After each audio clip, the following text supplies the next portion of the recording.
Isaiah 30.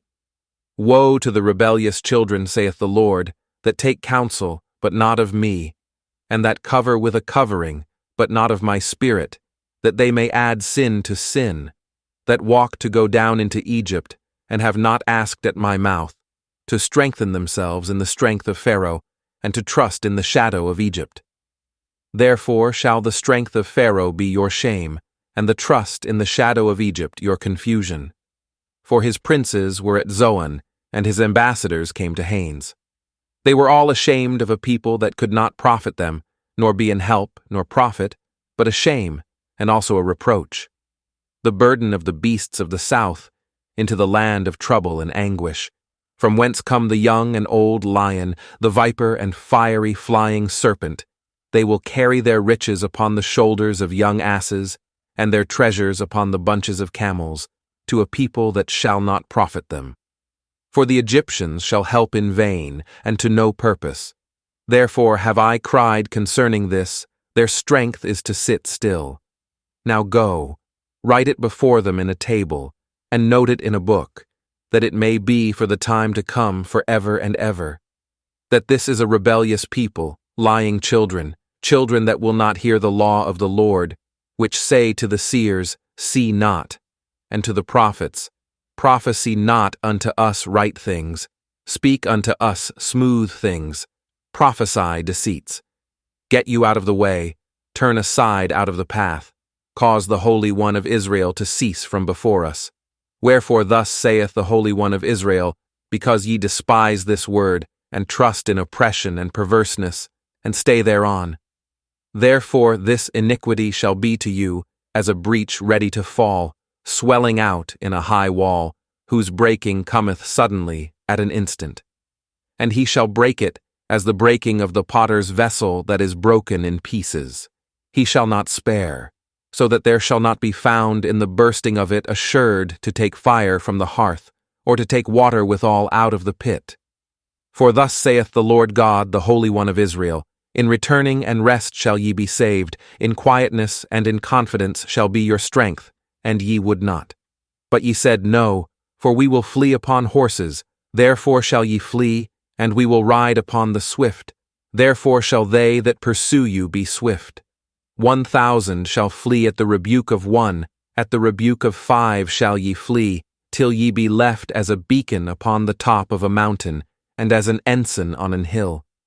And therefore will the Lord wait, that he may be gracious unto you, and therefore will he be exalted, that he may have mercy upon you. For the Lord is a God of judgment. Blessed are all they that wait for him. For the people shall dwell in Zion at Jerusalem. Thou shalt weep no more. He will be very gracious unto thee at the voice of thy cry. When he shall hear it, he will answer thee. And though the Lord give you the bread of adversity and the water of affliction, yet shall not thy teachers be removed into a corner any more, but thine eyes shall see thy teachers, and thine ears shall hear a word behind thee, saying, This is the way, walk ye in it, when ye turn to the right hand, and when ye turn to the left. Ye shall defile also the covering of thy graven images of silver, and the ornament of thy molten images of gold. Thou shalt cast them away as a menstruous cloth. Thou shalt say unto it, Get thee hence. Then shall he give the rain of thy seed, that thou shalt sow the ground withal, and bread of the increase of the earth, and it shall be fat and plenteous. In that day shall thy cattle feed in large pastures. The oxen likewise, and the young asses that ear the ground, shall eat clean provender, which hath been winnowed with the shovel and with the fan. And there shall be upon every high mountain, and upon every high hill, rivers and streams of waters, in the day of the great slaughter, when the towers fall.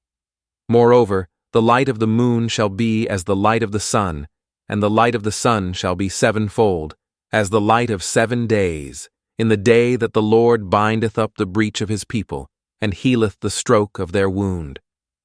Behold, the name of the Lord cometh from far, burning with his anger, and the burden thereof is heavy. His lips are full of indignation, and his tongue as a devouring fire. And his breath, as an overflowing stream, shall reach to the midst of the neck, to sift the nations with the sieve of vanity, and there shall be a bridle in the jaws of the people, causing them to err. Ye shall have a song, as in the night when a holy solemnity is kept, and gladness of heart, as when one goeth with a pipe to come into the mountain of the Lord, to the mighty one of Israel. And the Lord shall cause his glorious voice to be heard, and shall show the lighting down of his arm, with the indignation of his anger, and with the flame of a devouring fire, with scattering and tempest and hailstones.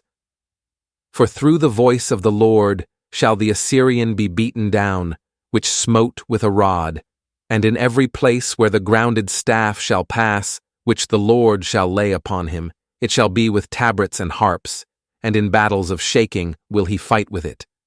For Tophet is ordained of old, yea, for the king it is prepared.